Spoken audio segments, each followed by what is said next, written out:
Most people fight back when insulted and lose the moment they speak. Machiavelli's method shows you how to flip the insult and control the room. Watch this video to master it. Every insult feels sharp in the moment, like a blade cutting through your sense of worth. But Machiavelli understood that insults are rarely about the truth. They are bait, carefully or carelessly thrown, designed to pull you into a game you cannot win if you enter on their terms. The words themselves are not the real weapon.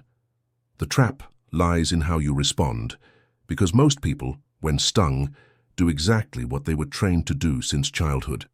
They explain, they defend, they rush to correct the record, as if by clarifying their intent they can erase the sting. But what they do not see is that by rushing forward with explanations they have already lost control. The insult has forced them into reaction, and reaction is always the weaker ground. Imagine someone at a dinner table making a sly comment about you. Perhaps they say you are always late, or that you talk too much, or that your success came from luck rather than skill. In that split second, you feel the urge to fight back, to prove them wrong, to show the room that you are not what they say. And the moment you do, the crowd sees not your innocence, but your agitation. Your defense tells everyone watching that the insult mattered, that it touched you, that you need to prove yourself. Machiavelli would call this the beginning of the fall, because the real power of an insult does not rest in its accuracy, but in the frame it creates. Once you step inside that frame, the rules are no longer yours. The insult is a small cage, invisible but binding. When you defend yourself, you are stepping into the cage, letting the other person shut the door. They decide the terms of the conversation, and you are reduced to explaining why you are not what they accuse you of being. But explanation, no matter how polished, always sounds like weakness. Even if you are right, you appear guilty, because only the guilty rush to defend. The crowd is not analyzing facts, they are reading energy. And the one who looks rattled always looks guilty. This is why Machiavelli warned that insults are not attacks on your character, but attacks on your control. Think about the last time someone insulted you directly. Perhaps it was a co-worker, a friend, or even a stranger online. Did you feel that heat in your chest, that urgency to respond? That urgency is the trap. It convinces you that silence equals defeat, when in reality, silence often equals dominance. The trap is not the insult itself, but your belief that you must address it. Once you take the bait, you confirm the power of the accuser. They are no longer the one reaching up to touch you. They have pulled you down to their level. And the more passionately you defend yourself, the deeper you sink into their frame. Machiavelli knew that the true danger of insults is not what people say, but what you allow yourself to believe must be answered. If you see insults as truth to be corrected, you will always play defense. If you see insults as traps, you will learn to step over them untouched. Because the insult itself is nothing. The frame it tries to force you into is everything. The moment you defend yourself, something subtle but powerful happens. You confirm to everyone watching that the words spoken about you were strong enough to land. You prove you care, even if you try to mask it with calm language or logic. You show the crowd that someone else's voice has the authority to move you, to shape you, to pull you off balance. Machiavelli understood this was never about fairness or truth, it was about control. And the first step toward losing control is showing that your enemy can dictate your moves. Imagine being in a meeting where someone questions your idea. They say it seems unrealistic or not well thought through. Most people in that moment rush to explain. They lean forward, they speak quickly, they pour out justifications. And though their words may be logical, their energy betrays them. The room does not see someone calmly proving a point. The room sees someone who has been pushed, who has been forced to react, who is no longer dictating the pace but following it. The defender thinks they are winning the argument by providing clarity. In truth, they are losing stature by accepting the frame. Defense always looks smaller than attack. An insult, no matter how cheap, carries the air of dominance because it sets the terms. The second you defend, you agree to those terms. You are playing their game, not yours. And once you are playing their game, you cannot win because even victory looks like submission. If you prove yourself innocent, it looks like you were guilty enough to require proof. If you explain your intent, it looks like your intent needed saving. The crowd is not weighing facts, They are reading posture, and posture says more than paragraphs ever could. This is why defense equals defeat. It is not that you are weak, it is that defense is a signal of weakness. It tells people you are on the back foot, that you are trying to regain balance, that you care more about being seen as right than about holding your ground. And when people sense that, they lean toward the one who struck first, because strength, in any form, attracts. Think of leaders you respect. Think of figures who seem untouchable. Do they explain themselves often? Do they rush to correct every misperception? No, they allow accusations to hang in the air unanswered. They let silence carry their confidence. They know that the more they defend, the more they shrink, and the more they remain still, the larger they grow in perception. Machiavelli saw that power is not about truth being spoken, but about control being shown. And control is never shown in reaction, it is shown in restraint. The moment you defend, you admit the insult has weight. You turn a whisper into a headline by acknowledging it. You transform an opinion into an event by reacting to it. And the more you do this, the more you teach others how to control you. But when you refuse to defend, you teach the opposite lesson. You teach them that their words cannot move you, that their frame cannot bind you, that their attempt to pull you into battle has failed. And in that failure, you rise. This is why defense equals defeat. Not because you are wrong, but because explaining is submission and silence is power. Silence is often misunderstood. People think it means you have nothing to say, that you are too weak to defend yourself, that you are cornered and without options. But Machiavelli saw silence as the sharpest blade of all. It does not cut with sound, it cuts with stillness. The insult lingers in the air like smoke, and while everyone waits for you to swat it away, you do nothing. You remain calm, steady, untouchable. And in that pause, something powerful happens. The attention shifts. The crowd no longer looks at you. They look at the one who threw the insult. And suddenly the attacker is exposed, standing alone in the echo of their own words. When you remain silent, you create a vacuum, and human nature hates a vacuum. People rush to fill it with meaning. They start to wonder why you did not react, why you are so composed, why the words seem to bounce off you. Some imagine you are too strong to be bothered. Others suspect you know something they don't. Even your enemies begin to question themselves. Was the insult too harsh? Did they embarrass themselves? Did they just reveal more about their own insecurity than about you? Your silence forces them to wrestle with themselves, and that is the beginning of their unraveling. Think of a heated argument. Two people are trading blows with words, both red in the face, both loud, both desperate to win the last line. Then imagine one of them goes still, leans back, folds their arms and says nothing. The other keeps shouting, keeps reaching, but now it looks different. Now it looks desperate. Now it looks one-sided. The silent one has not lost. The silent one has shifted the entire frame. The noise of the attacker now exposes them as unstable, while the calm of the silent one creates an aura of power. Silence is not passive. It is active control of the field. It tells the room you are not playing by someone else's script, that you do not even recognize the insult as worth answering. And the more still you are, the more others start to feel the weight of that stillness. It unnerves people because they cannot predict what you are thinking. They cannot measure your emotions.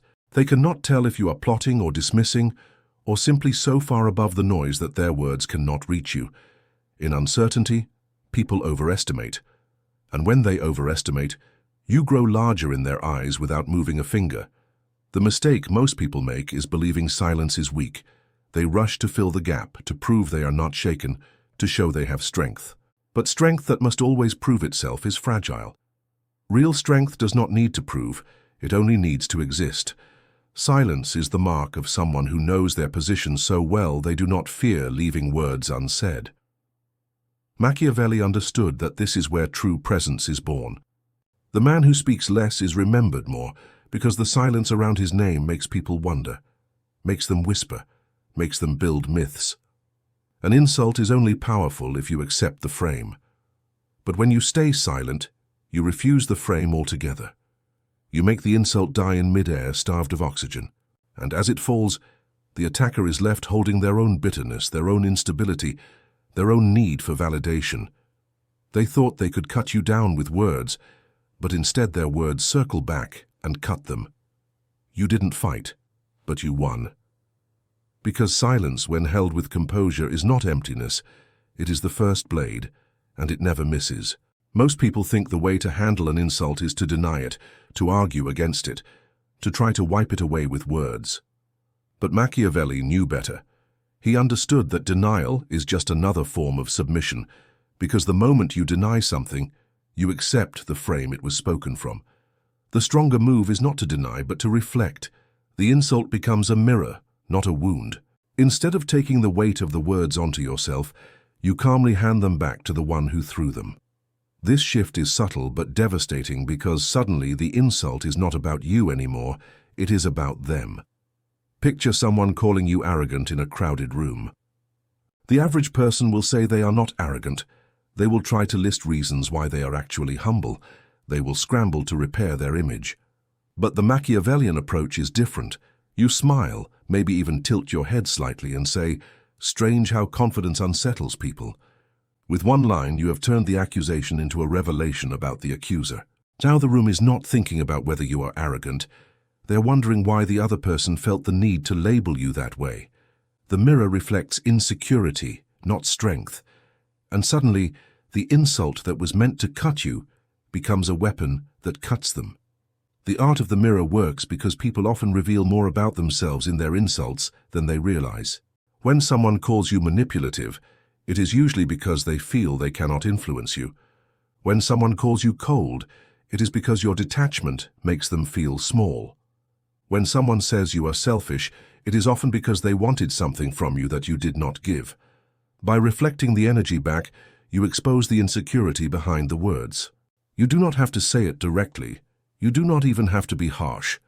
A calm, detached line is enough, and the beauty is, the calmer you are, the sharper the mirror cuts. This method also prevents you from carrying unnecessary weight. When you defend against an insult, you internalize it. You accept the possibility that it might be true. You let it live in your head. But when you mirror it, you do not carry it at all. You let it bounce off you and land back where it came from. Machiavelli would say this is not just strategy, it is preservation. Why spend energy fighting shadows when you can make the shadows fight themselves? Think about how the crowd reacts in these moments. People are not only listening to words, they are watching composure. When you defend, they see you rattled. When you mirror, they see you in control. They notice the shift. They see one person growing smaller as they scramble to justify why they insulted you, and another person growing larger by refusing to be shaken. The insult that once looked like dominance now looks like weakness, because only the insecure need to attack. The art of the mirror is not about clever comebacks or witty lines, though those help. It is about holding a posture that makes every attack reveal the attacker instead of you.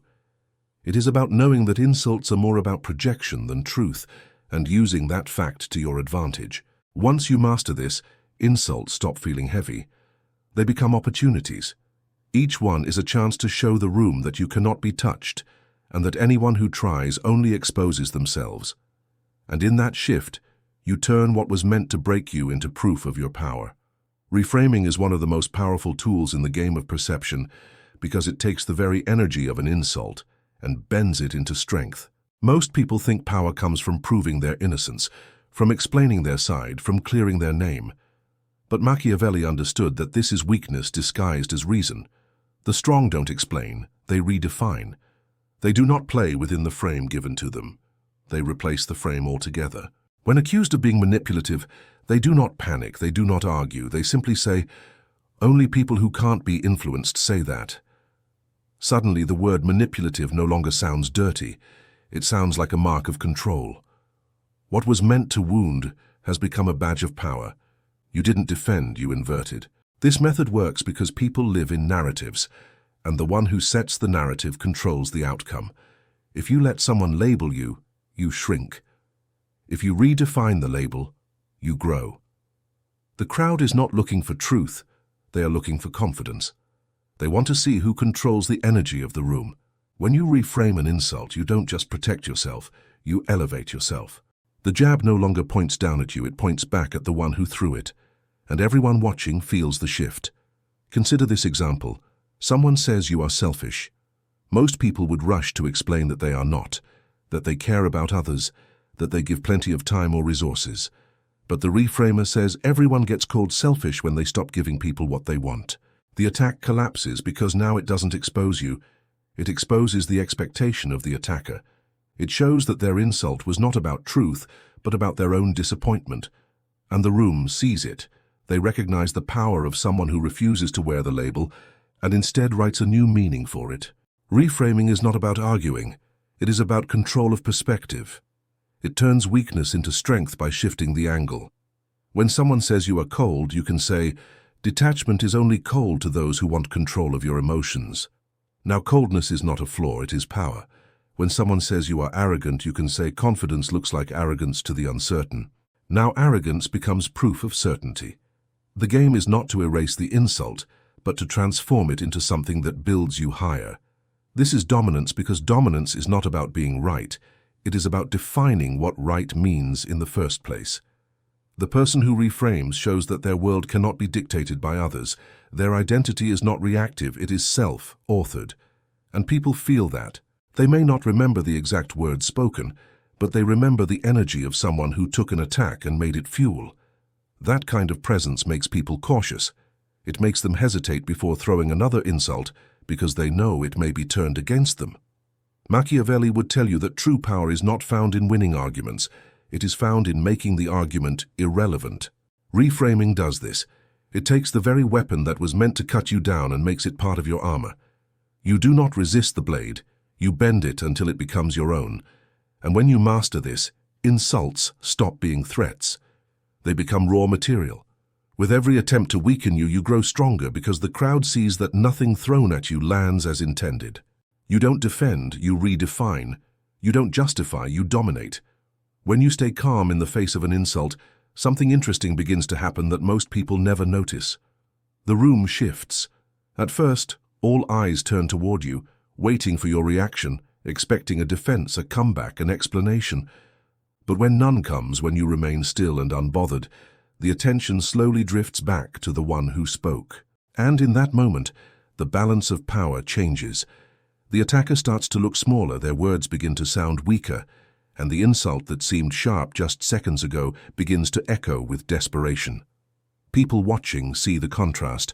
One person rattled enough to throw a jab, another person steady enough to ignore it completely. Without saying a word, you have made the comparison clear, and it does not favor the one who spoke against you. The crowd is always searching for signals of strength and weakness. They are not studying the content of the insult. They are studying posture, tone, presence. When they see you calm and composed while someone else is trying to shake you, they start to feel the imbalance. It is uncomfortable to watch someone lash out and get nothing back. So often, someone else will step in. They will defend you, not because you asked them to, but because the silence you held created the space for them to do it. They feel the need to balance the room, to correct what feels unfair, to restore dignity where you refuse to argue for it yourself. That is the hidden power of composure. By doing nothing, you invite others to do something for you. This does not work if you defend yourself right away. If you explain or justify, you cut off the instinct others might have had to stand up for you. Why would they when you are already fighting your own battle? But if you stay silent, you leave a vacuum and the crowd feels it. They sense that you did not need to speak because you are above it, and in that stillness they want to become your shield. They begin to say things like, "That was uncalled for," or "I don't think that's fair." The same people who might not have supported you if you had defended yourself are now stepping in because your silence made the attack look cheap. Machiavelli would point out that this is not about kindness or fairness. It is about psychology. People are drawn to protect what they perceive as strong but silent. They admire someone who does not lower themselves to petty conflict, and they often feel disgust toward the one who keeps pressing the issue. By refusing to react, you let the attacker expose themselves, and you let the crowd do the work of judgment. Your silence plants the seed, and their voices water it. Soon the room is not questioning you, it is questioning the one who could not resist throwing the jab. Over time, this habit builds a reputation. People start to learn that you do not flinch, you do not scramble, you do not defend. And with that, you become harder to attack. Why? Because attacking you rarely works. It rarely wins attention, it often backfires. And no one wants to look smaller in front of others. The crowd becomes your shield, not just in a single moment, but in every room you enter. Insults lose their bite because people already know the game, and they know the one who will end up looking weak is never you. This is how silence multiplies power. You save your energy, you keep your composure, and without lifting a finger, others begin to guard your image. Not because you begged for it, but because your stillness demanded it. That is the beauty of restraint. By refusing to defend yourself, you give the crowd the chance to do it for you. And when others speak in your favor without your prompting, their words carry more weight than yours ever could. Sometimes the strongest response is no response at all, not just silence in the moment, but complete absence. To vanish without explanation, to deny your presence as if the attack never reached your radar. Machiavelli understood that absence is not retreat, it is the coldest kind of weapon. Because when you are no longer there to answer, no longer there to be pulled into someone's noise, they are left shouting into the void. And the void does not echo back. That silence becomes unbearable, not for you, but for them.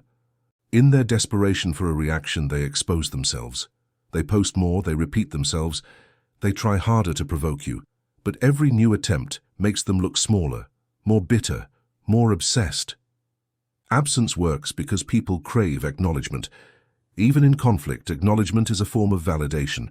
If someone insults you and you argue back, you have told them they matter enough to engage. If you ignore them in the room, they still hope for a flicker in your eyes, a twitch in your face. But if you disappear altogether, if you deny them even the chance of being noticed, they collapse under the weight of their own need. The absence becomes louder than words. It tells the world that their attacks do not even reach your level. You are untouchable because you are unreachable. Think of someone online who spends energy trying to tear you down. They write comments, they make posts, they tag your name. If you respond, you feed them. If you block them, you still confirm you saw them. But if you vanish, if you never acknowledge, never reply, never mention, they are left drowning in their own obsession. They become the one who cannot let go, the one who keeps shouting into silence. And the crowd begins to see it. They see someone calm, composed, never moved, while the other grows louder and more unstable. Without doing anything, you have flipped the frame. Absence is harder than it looks because it demands discipline. The urge to reply, to correct, to clap back, to prove your point is strong. But that urge is the very trap. It is the bait that keeps you tied to people who do not deserve your time. The power of absence lies in the message it sends. I do not acknowledge your existence in my world. You are not even worthy of my attention. That message is sharper than any comeback. It makes people question themselves, doubt their own standing, wonder if they miscalculated. And in that doubt, their strength crumbles. Over time, absence builds a reputation. People learn that you cannot be baited, that trying to provoke you only exposes them, that no matter how much noise they make, you remain still, distant, elevated. This is why absence is feared more than attack. Attack meets attack. Silence meets noise. But absence leaves people fighting with ghosts. It robs them of the very fuel they need, and without fuel, even the loudest flame dies out. Machiavelli knew that power is not always about striking back. Sometimes it is about refusing to show up for the battle at all.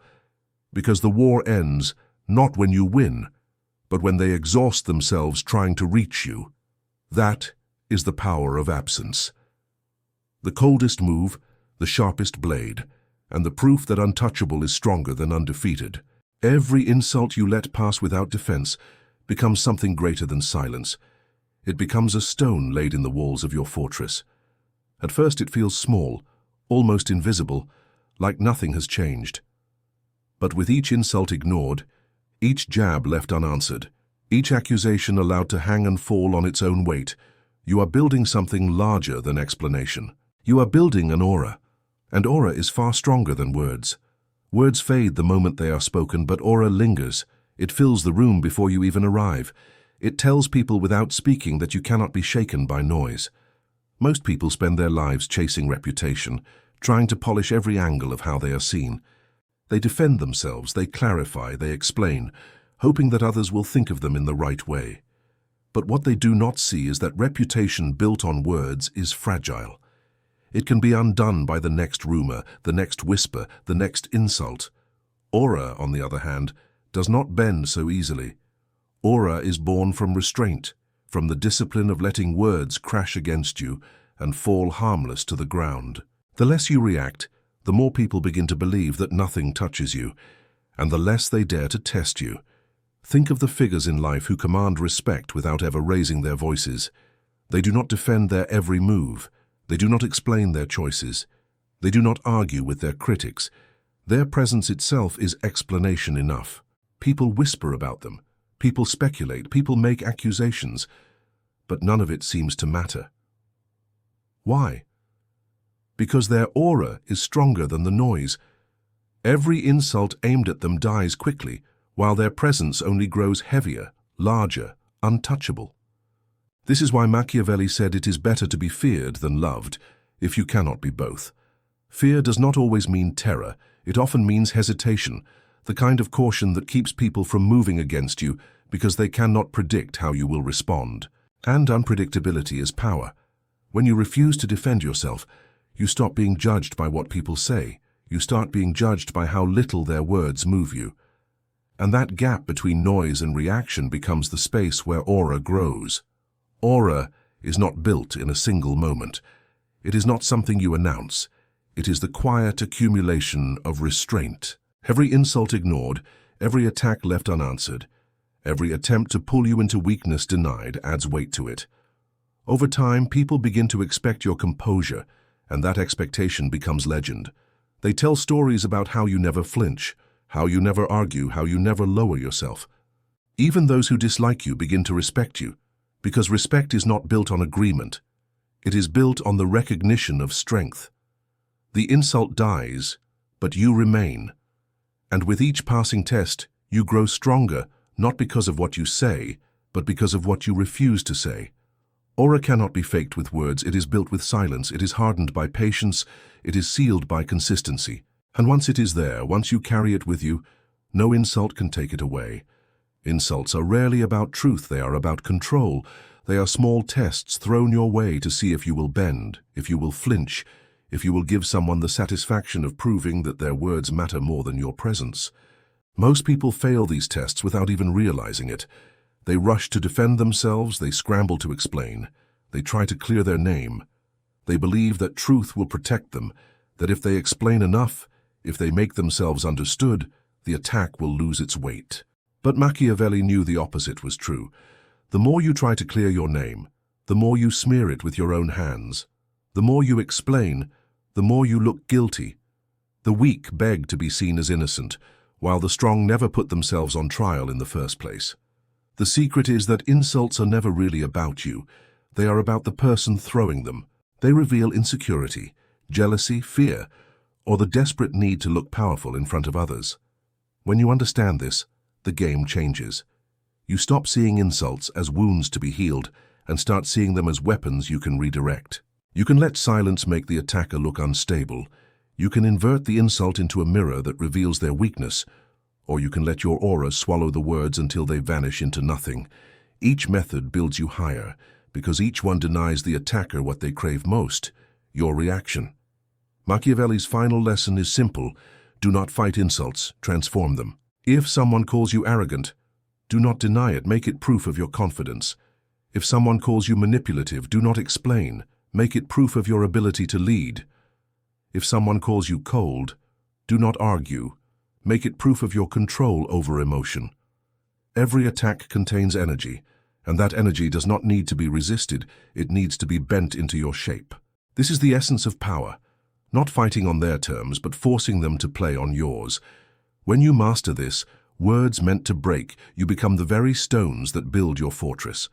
Every time you refuse to defend yourself, your aura grows.